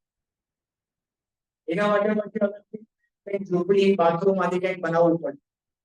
અચ્છા, નગ્ન દિગંબર અવસ્થા છે અને એમને જો કપડા પહેરવાનો વિકલ્પ રહે તો પછી ક્યાં ધોવા જાય? ક્યાંક તો એવું કંઈક સાંભળ્યું હતું, એક લંગોટીનો વિચાર પણ એ રાખે, એટલો પણ પરિગ્રહ હોય તો એનાથી આખો સંસાર ઉભો થાય છે. કેમ કે જો એ લંગોટી ખરીદવા માટે પૈસા જોઈએ. અચ્છા ચલો, કોઈ આપી પણ દીધી તો એને એ તો જોઈએ કે બદલીને ચેન્જ કરવાનું, પછી એને વોશ કરવી પડે, એને કંઈક સુકાવવી પડે. એને સુકાવવા માટે ફિક્સ સ્થાન પર એમને રહેવું પડે. મુનિ હવે વિહાર કરીને ગયા ન જઈ શકે, હવે ફિક્સ સ્થાન પર રહેવું પડે. એની આજુબાજુના વસ્તુઓ સાથે મોહ ઉત્પન્ન થાય, એને મોહ ઉત્પન્ન થાય એટલે ત્યાં આખો સંસાર ઉભો થાય. ખ્યાલ આવે છે? એટલે આપણા મુનિરાજ એક અપરિગ્રહી નિર્ગ્રંથ એટલે કોઈ જાતની ગ્રંથિ નથી, ક્યાંય બંધારણ નથી, એવા મુનિરાજ હોય છે. મુનિરાજનું એ કર્તવ્ય નથી કે બહારમાં આવું જીવન પાડે છે, એ તો એમનાથી ઓટોમેટિક પડાઈ જાય છે. જ્યાં એમને અહિંસા મહાવ્રત છે, દીધા વિના, હમણાં આપણને આવશે 6 જાળમાં કે દીધા વિના માટી અને પાણી જેવી ફ્રી વસ્તુ પણ લેતા નથી. જે સાવ ફ્રીલી અવેલેબલ છે ને, માટીને કોની અધિકાર છે? નદીમાં પાણી જતું હોય તો એનો અધિકાર કોનો? તો કોઈ રોકનાર છે એમને લેવાથી? કોઈ રોકનાર નથી, પણ એ લેવામાં પણ એમને પરિગ્રહનો દોષ લાગે છે. એટલે એવી વસ્તુ પણ એ લેતા નથી જે દીધા વગર. ખ્યાલ આવે છે ને? તો પછી એમને બહારમાં એક આજે આવી 28 દશા ન હોય એવું ક્યાં પ્રશ્ન છે? એમને નગ્ન દિગંબર અવસ્થા, જ્યાં અપરિગ્રહ છે એવી અવસ્થા, જ્યાં અહિંસા મહાવ્રત છે તો એનું પીછી કમંડળ, આ બધું નેચરલ છે કે એ જીવોનો ઘાત ન થાય એના માટે એ સોફ્ટમાં સોફ્ટ પીછી રાખે છે કે એ જીવોને એક બાજુ એનો પરિહાર કરીને આગળ વધે, પરિમાર્જન કરીને, સોરી કરેક્ટ વર્ડ, પરિમાર્જન કરીને આગળ વધી શકે. જેની પણ આપણે ચર્ચા કરશું કે એક આ જીવ કેટલા સૂક્ષ્મ હોય છે. તડકામાંથી છાંયડામાં પણ મુનિરાજ જાય ને તો પહેલા પરિમાર્જન કરીને જાય, કેમ કે જે તડકાના બેક્ટેરિયા છે જુદા છે, છાંયડાવાળા જુદા છે. એકથી બીજામાં આવે તો બધા જીવોનો નાશ થઈ જાય. શરીર પર જે હોય ને એ બધા જીવો મરી જાય. ખ્યાલ આવે છે? આ બધો ઘણી વસ્તુઓ છે, એક એક આપણે જોશું જેટલું બનશે. તો મુનિરાજના 28 ગુણો તો એમને પડાઈ કરે છે, પણ એમના જીવનમાં એકમાત્ર કર્તવ્ય હોય તો શું છે કે આ શુદ્ધોપયોગનું પોતે પોતાને અનુભવે છે, એ એમનું કર્તવ્ય છે. નિયમ સારજીમાં કુંકુંદાચાર્ય શું કહે છે કે કોના માટે હું રચના કરું છું? નિજ વૈભવની વૃદ્ધિ માટે હું એની રચના કરું છું. જે આચાર્ય ભગવાન આદિ શાસ્ત્રની રચના કરે છે તો આપણા માટે કરુણા કરી નથી કરતા, એ તો એમનો ઉપયોગ એને શુદ્ધાત્માને એમાં જળવાઈ રહે અને તરત પાછો સાતમા અવસ્થામાં એ વિહાર કરી શકે, એના પુરુષાર્થ માટે એ શાસ્ત્રની રચના કરે છે. પણ આ તો એમનો એક વિકલ્પ આપણા માટે ઇનડાયરેક્ટલી કાર્યકારી થઈ જાય છે. બાકી આપણા માટે એવો વિકલ્પ કરીને કરતા હોય એવો રાગ ભાવ એમને ક્યાં છે? મુનિરાજ તો એવા વિકલ્પોથી રહિત છે. મુનિરાજ કોઈ પણ પ્રોજેક્ટ પોતાના માથે લેતા નથી. આ મંદિર મારે બંધાવવું, આ સમાજને મારે બધું કરવું. આપણે પુરાણની કથાઓમાં આવે કે અકલંકાચાર્ય તો આખા દેશભરમાં જઈને વાદ વિવાદથી જૈન ધર્મની પ્રભાવના કરી. તો જાણે એવું બીડું ઉપાડ્યું હશે ને કે આખા ઇન્ડિયામાં જૈન ધર્મની પ્રભાવના કરીશ. અરે એવો પણ વિકલ્પ કોઈને હોતો નથી. એ તો મુનિ દશામાં જો એવી પ્રભાવનાનો વિકલ્પ રહે તો પોતાના આત્માની મહિમા ક્યાં રહી? ખ્યાલ આવે છે કે જે એમનું જે મુખ્ય જોર ક્યાં છે કે આ હું શુદ્ધાત્મા છું એમાં લીનતા એમનું મુખ્ય જોર છે. બાકી બધું ઓટોમેટિક થઈ જાય છે. ખ્યાલ આવે છે? જો તો અંતરંગમાં તો તે શુદ્ધોપયોગ વડે પોતે પોતાને અનુભવે છે. પરદ્રવ્યમાં અહમ બુદ્ધિ ધારતા નથી. એક પરમાણુ માત્રમાં પણ એમને અહમ બુદ્ધિ નથી. જેવી આપણે ચોથા ગુણસ્થાન પરથી કોઈ સમ્યક દ્રષ્ટિ ધર્માત્મા હોય, પણ એવા ધર્માત્માને પણ હજી બહારના પર પદાર્થોમાં હજી એમને એક આ મારાપણાની બુદ્ધિ છે. ભલે પોતાને જુદું માને છે, આ જીવ જુદો છે અને આ પૂતગલો જુદા છે એમ માને છે, પણ તો એ ચક્રવર્તી 6 ખંડના ધણી છે. 6 ખંડ જીતવા જાય છે તો કઈ વિકલ્પથી ગયા હશે ને કે મને જો આ જાતનો વિકલ્પ આવે 6 ખંડ સાધુ, તો એમને ત્યાં તો પણ એક જાતની ત્યાં પોતાપણાની ત્યાં બુદ્ધિ છે. પોતાપણાની એટલે જેવી મિથ્યાત્વ ઉત્પન્ન કરે એવી, પણ આ એક જાતનો સંયોગ મારી સાથે અહીંયા ત્યાં આ ભૂમો મોજૂદ છે એ જાતની તો બુદ્ધિ એમને છે. ચારિત્રની અસ્થિરતા એક્ઝેક્ટલી. પણ મુનિરાજને કેવું છે ત્યાં પોતે જ્યાં નગ્ન દિગંબર અવસ્થા ધારણ કરી તો હવે તો એને બુદ્ધિપૂર્વક દરેક પરિગ્રહનો ત્યાગ કરી નાખ્યો ને, તો હવે તો એક પરમાણુ માત્રમાં પણ સ્વામી બુદ્ધિ ધારતા નથી. પીછી કમાન્ડર છે એમાં તો એટલે અબુદ્ધિ હોય છે ત્યારે આ મારા પીછી કમાન્ડર છે, આ તમારા છે, આ મારા છે, એવું હોય કે નહીં? જો તમને કદાચ નવાઈની વાત લાગે, અમુક મુનિરાજ એવા હોય જેમને આહાર નિહાર હોય છે. આહાર અને નિહાર એટલે આહાર હોય પણ નિહાર ન હોય. જે ખાસ તીર્થંકર મુનિરાજ હોય તો એમને આહાર અને નિહાર ન હોય એટલે એમને કોઈ એવી રીતના શુદ્ધિની જરૂરત જ ન હોય. એમને કમાન્ડરની જરૂરત જ નથી, તો એમને કમાન્ડર હોતું છે. પછી અમુક મુનિરાજ એવા હોય પરિહાર વિશુદ્ધિ જે ચારિત્ર વાળા હોય તો એમને કોઈ જાતના જીવનો ઘાત જ નથી એમના લીધે. એમને એ જાતની એમની બુદ્ધિ છે એમના નિમિત્તે કોઈ જીવનો ઘાત થતો નથી. હવે જ્યાં જીવનો ઘાત નથી તો પીછીની જરૂરત નથી, તો એમને પીછી કમાન્ડર બી નથી. ખ્યાલ આવ્યો? જો મુનિરાજને ઈચ્છી હોય કમંડળ અને યોગ્યતા અનુસાર એમને શાસ્ત્ર હોય છે, આ ત્રણ વસ્તુ જ એમને હોય, એના સિવાય બીજું કાંઈ ન હોય. હવે પીછી ન હોય, કમંડળ ન હોય અને જો અમુક વૃદ્ધિધારી હોય, શાસ્ત્રની જરૂરત નથી, તો હવે બચ્યું શું? એમની પાસે એકે જાતના પરિગ્રહ હોતા જ નથી, સાવ ઝીરો. ખ્યાલ આવે કે નહીં? તો એવા મુનિરાજ પણ હોય તો હવે કયા પરદ્રવ્યમાં અહંબુદ્ધિ રાખે? અને સમજો કે કોઈ એ જાતનો જો હજી મુનિરાજને પૂર્ણ વિતરાગતા નથી, હજી સંજ્વલન કષાય ચોકડી છે ને, સંજ્વલન કષાય ચોકડી છે, તો એને એ જાતના અમુક હજી રાગાદી ભાવ છે. ખાસ છઠ્ઠા ગુણસ્થાનમાં તીવ્ર સંજ્વલન કષાય, સાતમામાં મંદ છે, આઠમામાં મંદતા રાગી છે, પણ છઠ્ઠામાં તીવ્ર છે, એ જાતના હજી અમુક રાગદ્વેષના પરિણામ હોય છે. પણ આ જે પરદ્રવ્યમાં અહંબુદ્ધિ એટલે જે આ જેવી રીતના આ મારો ફોન છે અને આ મિથ્યા દ્રષ્ટિ જીવ જેવું માને છે કે આ મારું ઘર, મારું પરિવાર, મારા પણ જે એકત્વ બુદ્ધિ, મમત્વ બુદ્ધિ જે આપણે કહીએ, એવી બુદ્ધિ ત્યાં મુનિરાજ નથી. ખ્યાલ આવે છે? તો જો પરદ્રવ્યમાં અહંબુદ્ધિ ધારતા નથી, પોતાના જ્ઞાનાધિક સ્વભાવોને જ પોતાના માને છે. પોતાનું સ્વરૂપ શું છે? કે આ જ્ઞાન આદિ જે અનંત ગુણ જે મારા આત્મામાં છે એ જ મારું સ્વરૂપ છે.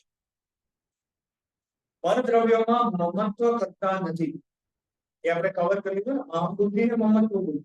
અહંબુદ્ધિ એટલે આ હું છું, મમત્વ એટલે આ મારા છે, બરાબર? આ બે એમાં થોડો ડિફરન્સ. પરદ્રવ્ય વા તેના સ્વભાવો જ્ઞાનમાં પ્રતિભાસે છે, તેને જાણે છે તો ખરા, પરંતુ ઈષ્ટ અનિષ્ટ માની તેમાં રાગ દ્વેષ કરતા નથી.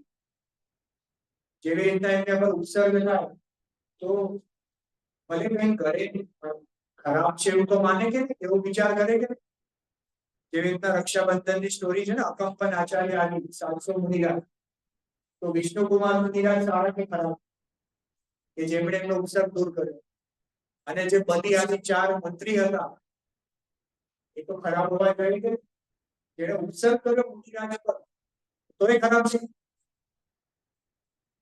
યશોધર મુનિરાજ, શ્રેણિક રાજા અને ચેતના રાણી બેવને શું આશીર્વાદ આપ્યા? કે ધર્મ વૃદ્ધિ થાવ. અરે શ્રેણિક રાજા એટલે એમના પર ઉત્સર્ગ કર્યો, એના પર શાપ નાખી દીધો, તો એમને તો ભલે કમસે કમ આશીર્વાદ તો નહોતા આપવા જોઈતા, ચેલના રાણીને આપવા જોઈતા હતા કે એને ઉત્સર્ગ દૂર કર્યો. એવું કઈ થોડું તો કઈ કરવું જોઈએ કે જો મુનિરાજને આવો પણ ભેદભાવ હતો. મુનિરાજ તો દરેક પદાર્થમાં ઇષ્ટ અનિષ્ટપણા વગર સમાન બુદ્ધિ ધારણ કરે છે. પૂછતા હતા ને કોઈ કે સમતા ભાવ કોને કહેવાય? આને કહેવાય સમતા ભાવ, કે જેમાં એમને કોઈ વસ્તુમાં સારા પણ નથી, કોઈ વસ્તુમાં ખરાબ પણ નથી. એ તો ભાઈ વિશ્વની વ્યવસ્થા છે. એ જાતનું આ જાતના જ મારા ઉદયો છે, આ જાતની વ્યવસ્થા હશે, એમ સમજીને એને આગળ વધે છે, એને સમતા ભાવ છે. તો પરમાં ઇષ્ટ અનિષ્ટ માની રાગ દ્વેષ કરતા નથી. શરીરની અનેક અવસ્થા થાય છે. જો શરીર છે અને પુણ્યના ઉદય અનુસાર કે પાપના ઉદય અનુસાર એમાં રોગ પણ આવે, એમાં આયુષ્ય ઓછું હોય ને વધારે હોય, રોગ હોય પણ કે ન પણ હોય, શરીરની અનેક અવસ્થાઓ બને છે. પણ બાહ્ય અનેક પ્રકારના નિમિત્ત બને, પરંતુ ત્યાં કંઈ પણ સુખ દુઃખ છે માનતા નથી. મુનિરાજને એક અંતરંગમાં પોતાના આત્મા સિવાય બાહ્યના કોઈ પદાર્થને રસ જ નથી, એમાં ક્યાંય સુખ દુઃખ માનતા નથી. વળી પોતાને યોગ્ય બાહ્ય ક્રિયા જેમ બને તેમ બને. જો મુનિરાજને પણ કહે છે કે એમને જેમ બાહ્ય ક્રિયા બને તેમ બને. મુનિરાજને કોઈ વ્રત ઉપવાસનો નિયમ નથી હોતો કે એમણે આટલા કરવા જ પડશે, એવું હોય છે કે સાંભળ્યું છે? હા, એટલું હોય કે મુનિરાજને જે દિવસમાં એકવાર ઉભા આહાર હોય, તો એ તો આપણે પણ ખરેખર છે ને એકવાર આહારથી આપણું પણ જીવન ચાલે છે. આ તો આપણે તું ભારે ઘડીએ જરા આદત પડી ગઈ છે, બાકી તો એકવાર જમીએ તો આપણું કામ ચાલી જાય. તો મુનિરાજને એટલું તો છે, સાધારણ નિયમ છે, એવું કઈ નિયમ નથી. એના સિવાય બીજા એમનો ઉપવાસ કરવા જ પડશે. એમણે આવા અભિગ્રહ ધારણ કરવા જ પડશે. તો અભિગ્રહ ધારણ કરે ને કે આવા નિયમ હશે તો જ હું આહાર લઈશ, નહીં તો આહાર નહીં લઉં. એવા અભિગ્રહ ધારણ કરવાનો પણ એમને નિયમ નથી, એ કરવા જ પડશે. ખ્યાલ આવે છે ને? એમને વિકલ્પ થાય, એમને એ જાતના ભાવ થાય તો એ નિયમ ધારણ કરે છે, નહીં તો નો બી કરે. જો બલિરાજનો આહારનો ટાઈમ પણ સવારનો ફિક્સ છે અને એ સમયે જો એમના આત્માનો ઉપયોગ જરા જામતો હોય તો એ આત્મામાં જાય કે બહાર આહાર કરવા જાય? એમનું કર્તવ્ય તો પોતાના આત્મામાં લીન થવાનું છે. એમને ત્યાં રુચિ છે તો જ્યાં જ્યારે ઉપયોગ જામે તો આત્મામાં લીન થાય છે. અને જો એવું લાગે કે ભાઈ આ બહુ શુદ્ધાના વિકલ્પ બહુ આવે છે તો સહજતાથી આહાર કરવા નીકળી જાય છે. કોઈ વસ્તુમાં બાંધ ખેંચ કરતા નથી, જબરજસ્તી કરતા નથી. ખ્યાલ આવ્યો કે નહીં? એ મુનિરાજનું એવું સહજ જીવન છે. જો બાહ્ય ક્રિયા જેમ બને તેમ બને, પરંતુ તેને ખેંચી તાણી જે કરતા નથી, એને ખેંચી તાણીને કરતા નથી.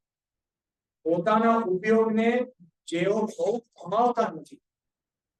આપણી પૂંજી જે છે એ આપણી પૂંજી આ પૈસાનું બધું નથી, આપણી પૂંજી આપણો જ્ઞાનનો ઉપયોગ છે. જેટલો એ જ્ઞાનના ઉપયોગને આપણે બાહ્ય પદાર્થમાં લગાવીએ છીએ, આપણું જ્ઞાન જે બહારની વસ્તુને જાણવામાં જાય છે ને બધું વેસ્ટ જાય છે, બધું બરબાદ થઈ જાય છે. કેમ કે એનાથી એક કે શાશ્વત સુખનો કે મોક્ષ માર્ગનો ઉપાય બનતો નથી. અને જેટલો એ ઉપયોગને આત્માની અંદર પોતાના આત્માના અનુભવમાં લગાવીએ છીએ તો એટલો જ મોક્ષ તરફ આપણને લઈ જાય. એક પહેલી અંતર મુહૂર્તમાં જે આપણને સમ્યક દર્શન પ્રગટ કરાવે છે, બોલો ઇમેજિન કરો એ અંતર્મુખી ઉપયોગ કેટલો કાર્યકારી છે. અને જેમ જેમ આગળ વધીએ તો એ આત્મામાં એ અંતર્મુખી ઉપયોગથી જ જીવને કેવલ જ્ઞાન પ્રગટ. અને બહારની વસ્તુને તો અનાદિકાળથી જાણીએ જ છે, એનાથી કઈ ફાયદો થયો નથી. ખ્યાલ આવે? તો ઉપયોગને બહુ ભ્રમાવતા નથી. જો આપણા જીવનમાં પણ આ વસ્તુ વિચાર કરવા યોગ્ય છે.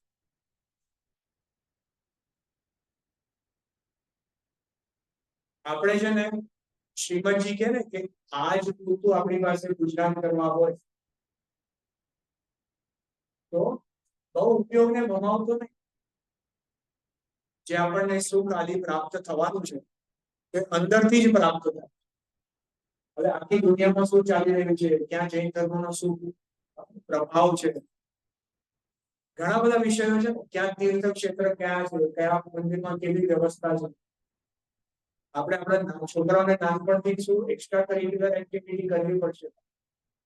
સ્વિમિંગ શીખે, કરાટે શીખે, આ બધું ઉપયોગને ભ્રમાવવાની વાત છે. ખ્યાલ આવ્યો કે? હવે આપણે જેને સાધના કરવી હોય ને એ સાધક જીવોએ બધું બહુ વિશેષ કઈ જાણવાની બી જરૂરત નથી. આજે શાસ્ત્રો ચિનાગમોમાં છે ને બહુ માલ ભરેલું છે. બસ એક સ્વાધ્યાયમાં જ ઉપયોગને રમાવા યોગ્ય છે. એના સિવાય બીજું કઈ વિશેષ કરવા યોગ્ય નથી. ખ્યાલ આવ્યો ને? જો ઉપયોગને બહુ ભ્રમાવતા નથી પણ ઉદાસીન થઈને નિશ્ચલ વૃત્તિને ધારણ કરે છે. આ સંસારની દરેક વસ્તુથી ઉદાસીન ભાવે એ બસ પોતાના સ્વરૂપમાં જ લીન રહે છે, ન રહી શકે. તો હવે એ મુનિરાજને એવો પણ બહુ આગ્રહ નથી જે આપણે આવે ને બધી ભક્તિમાં કે ગ્રીષ્મ ઋતુમાં પર્વતની ટોચ પર, પછી વર્ષા ઋતુમાં તરુતલ ધારે વૃક્ષની નીચે ત્યાં બહુ ટીપા પડતા, શીત ઋતુમાં ક્યાં દરિયા કિનારે, નદી કિનારે જ્યાં બહુ પવન વાતા. અરે મુનિરાજને એવો પણ આગ્રહ કે આવી ટાઈમે અહીંયા જાઓ. એ તો સહજ જેમ બની પડે એમ કરે છે. સમજો આપણે અહીંયા મહારાષ્ટ્રમાં કઈ મુનિરાજ હોય તેમને બહુ ગરમી લાગે અને થોડુંક નોર્થમાં જાય તો થોડું પ્લેઝન્ટ વાતાવરણ ત્યાં જવું જોઈએ. મુનિરાજને એવું કરે કે નહીં? અને સાઉથમાં જાય તો હજી વધારે ગરમી લાગે. તો મુનિરાજે થોડોક તો વિચાર કરવો જોઈએ કે નહીં કે ક્યાં વિહાર કરવો. અચ્છા, જંગલમાં એકદમ ઘોર જંગલમાં બેસે કે પછી થોડાક આમ નગરની નજીક આવી થોડું ઈઝી પડે. પર્વતની ઉપર જઈને બેસે કે ઓપન પ્લેનમાં એમણે તો જો બેસવાનું જ છે, મુનિરાજ એટલે એ જગ્યાએ બેસવાનું, તો જરા વિચાર કરી નક્કી કરીને કરે કે જો અહીંયા મારે બેસવું તો શું આમ જરા આહાર માટે ઈઝી પડે. કુંકુંદ આચાર્ય હતા એ મોનું રેલમાં ત્યાં ઉપર ટેકરી પર જઈને શું કામ બેસવાની જરૂર છે? થોડું નજીક નીચે બેઠા હોય તો ઈઝી પડે, રોજ એટલું ચાલતું ન પડે આહાર લેવા માટે. ખ્યાલ આવે છે? જો મજાકની વાત એક બાજુ, પણ મુનિરાજને એવું સહજ જીવન હોય છે, આવા કોઈ જાતના વિકલ્પ હોતા નથી. એમને એક વિકલ્પ આવ્યો કે ભાઈ વિહાર કરવો, તો ઘણી વાર તો કઈ દિશામાં જવું એ પણ એમને એવો વિચારમાં બસ ઠીક છે જઈએ છે એમ. ખ્યાલ આવે ને? એવી એમની સહજ પરિણતિ હોય છે. તો જો કદાચિત મંદરાગના ઉદયથી શુભોપયોગ પણ એમને થાય તો જે વડે શુદ્ધોપયોગના બાહ્ય સાધનો છે તેમાં અનુરાગ કરે છે. એટલે જો મુનિરાજની છઠ્ઠા અવસ્થામાં આવી જાય અને શુભ ઉપયોગમાં આવી પણ જાય તો કઈ જાતના કાર્ય કરે કે જેનાથી પોતાનો શુદ્ધોપયોગમાં વૃદ્ધિ મળે એ જાતના કાર્ય કરે છે. હવે જો દરેક મુનિરાજને લખવાનો એવો વિકલ્પ હોતો નથી. આપણે જોઈએ અત્યાર સુધી 2000 વર્ષમાં મુનિરાજ તો કેટલા થઈ ગયા, પણ શાસ્ત્ર કેટલા મુનિરાજે લખ્યા છે? બહુ હેન્ડફુલ લોકોએ લખ્યા. તો દરેક લોકોને એવો વિકલ્પ આવેલો જરૂરી નથી. મુનિરાજના જે ષટ આવશ્યક છે કોઈને ખ્યાલ છે? કયા છે? કયા છે કોઈને ખ્યાલ છે? મુનિરાજના 6 આવશ્યક. આપણે શ્રાવકના 6 આવશ્યક તો ખ્યાલ હશે ને? દેવ પૂજા, ગૌ ઉપાસના, સ્વાધ્યાય, સંયમ, તપ અને દાન. મુનિરાજના બોલો. Very good. સામાયિક, તીર્થંકર ભગવાનની સ્તુતિ, વંદન, સ્વાધ્યાય, વિસર્ગ અને ધ્યાન. બરાબર. મુનિરાજના ષટ આવશ્યક. તો મુનિરાજના આવશ્યકમાં તીર્થંકર ભગવાનની સ્તુતિ છે, વંદન આદિ છે. તો ઘણા મુનિરાજને આ પોતાના શુદ્ધોપયોગમાં વૃદ્ધિ ભગવાનના દર્શન પૂજનથી થતી લાગે તો દર્શન પૂજન કરે છે. કોઈકને સ્વાધ્યાયથી થતી લાગે તો સ્વાધ્યાય કરે છે. કોઈકને ભણવાથી થતી લાગે તો ભણે છે. કોઈકને ભણાવવાથી થતી લાગે તો ભણાવે છે. ઉપાધ્યાય મુનિરાજ પણ હોય કે બીજાને ભણાવે છે.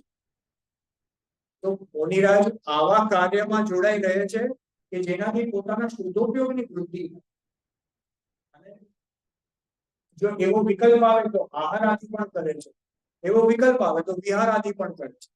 જેવો વિકલ્પ બને ને એવું સહજ કાર્ય કરે છે. કોઈ વસ્તુને ખેંચી તાણીને કરતા નથી, પણ જે જાતના વિકલ્પથી પુરુષાર્થમાં વૃદ્ધિ થાય એવું જ કાર્ય કરે છે. કોઈ પ્રમાદના કામ પણ કરતા નથી કે ચલો વિકલ્પ આવ્યો ને ઊંઘ આવે છે. શ્રીજી જંગલમાં કોણ જોનાર છે? કોઈ ધ્યાન રાખે છે કે ના? ચલો ને થોડી વાર હવે ઉભા થાકી ગયા બેસી ગયા. કહેવાનો મતલબ શું છે કે ત્યાં મુનિરાજને અંદરથી જ એવી જાગૃતિ છે કે કોઈ પ્રમાદના કાર્યમાં પાછળ જોડાતા નથી. એમને પોતાના શુદ્ધોપયોગથી ચ્યુત થવા, ત્યાંથી પડી જવાનો બહુ ભય હોય છે. કેમ કે જો ત્યાં એ જે સુખરૂપ અવસ્થામાં એક લીન છે ત્યાંથી એમને સંસારની જે દુઃખરૂપ અવસ્થામાં આવવું જાણે અગ્નિમાં જાણે નાખી દીધા હોય ને એવું લાગે. બળતરા જેવું. ખ્યાલ આવે છે? મારા ખ્યાલથી એક વાર પૂજ્ય પ્રવચનમાં સાંભળ્યું કે ત્યાં એ જે મુનિરાજ હોય એમને એક શુભ ભાવ એવો લાગે છે કે જાણે પોતાનો જુવાન જોત દીકરો હોય 20 વર્ષનો એનું મૃત્યુ થતું હોય ને એવું એમને લાગે છે. એટલે શુભ ભાવથી બચીને રહેવા માંગે છે પણ રહી શકતા નથી, એટલે આવી જાય છે છઠ્ઠા માસમાં. ખ્યાલ આવે છે? તો જો મુનિરાજની આવી અંતરંગ બહિરંગ દશા હોય છે. હજી આગળ થોડુંક લાંબુ છે, તમે વાંચજો, જો બ્રીફલી જોઉં છું. રાગ ભાવને એક જાતને દૂર કરવા ઈચ્છે છે. તીવ્ર કષાયના ઉદયના અભાવથી હિંસારૂપ અશુભ ભાવોની પરિણતિ તો એમને છે જ. અંતરંગ અવસ્થામાં પણ એવી અંતરંગ અવસ્થા થતા બહિરંગમાં સૌમ્ય મુદ્રા ધારી છે. બહારની અવસ્થા કેવી હોય છે? સૌમ્ય મુદ્રા ધારી છે.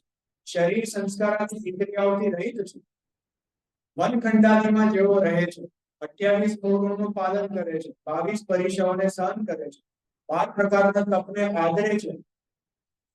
કદાચિત ધ્યાન મુદ્રામાં છે તો કદાચિત શાસ્ત્ર રચના આદિની મુદ્રામાં છે, કદાચ અધ્યયન આદિની બાહ્ય ક્રિયા કરે છે, કોઈ વેળા મુનિ ધર્મને સહકારી શરીરની સ્થિતિને યોગ્ય આહાર વિહાર આદિ પણ કરે છે. એ પ્રમાણે જેઓ જૈન મુનિ છે એ સર્વની એવી જ અવસ્થા હોય. જો આપણે આ મુનિરાજના અંતરંગ સ્વરૂપની ચર્ચા કરી, મુનિરાજના બહિરંગ સ્વરૂપને આજે 28 મૂળ ગુણ આદિની વાત થઈ, એની ચર્ચા આપણને હમણાં છઠ્ઠી ડાળમાં આવશે. એટલે આ છઠ્ઠી ડાળથી પહેલીથી લગભગ છઠ્ઠી ગાથા સુધી એ 28 મૂળ ગુણનું એમાં વર્ણન આવશે. અને 7, 8, 9 એ બધા એમની અંતરંગ દશાનું વર્ણન છે. એ હવે જેમ જેમ ગુરુદેવશ્રીના પ્રવચન ચાલશે એ જાતનું આપણે એમાં ટોપિક કવર કરતા જઈશું. બહિરંગ પક્ષની પહેલા વાત આવશે, એ ચર્ચા કરતા કરતા સાથે અંતરંગ પક્ષ ગુરુદેવશ્રી તો દરેક વાતમાં એને એ અંતરંગ ભાવોને લઈ આવશે. એટલે આપણે એની ચર્ચા સાથે કરતા કરતા એ મુનિરાજના બાહ્ય આચરણની પણ વાતો કરશું. અને એનાથી આપણે મુનિરાજની અંતરંગ પરિણતિ કેવી છે એવી આપણે કેવી રીતના પ્રગટ કરીએ એવી ભાવના સહિત આપણે આ સ્વાધ્યાયને આગળ વધારીશું. ચાલો જે વાણી સુધી લઈએ. શ્રી સદગુરુ કરુણા Sindhu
Paru, Yamukari, Yasisa Guru, Deva,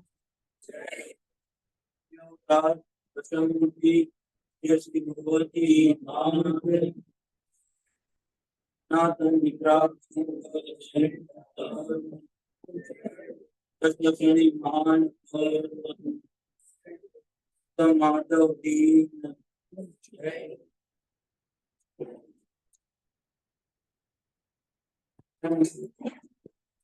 જય જિનેન્દ્ર. અહીંયા પૂરું કરીએ છીએ આપણે. જય જિનેન્દ્ર, આપણે પૂરું થાય છે. આપણે આજે જરા ડિસ્કશનનો ટાઈમ ન રહ્યો, કાલથી એ જરા ધ્યાન રાખશું. તમને ઓડિયો બરાબર આવતો હતો?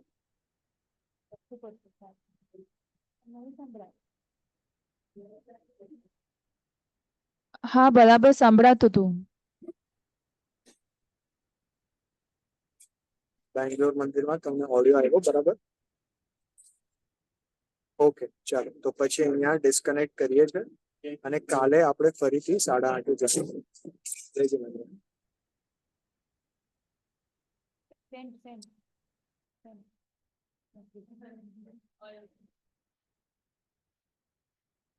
અવાજ બ્રેક નતો થતો?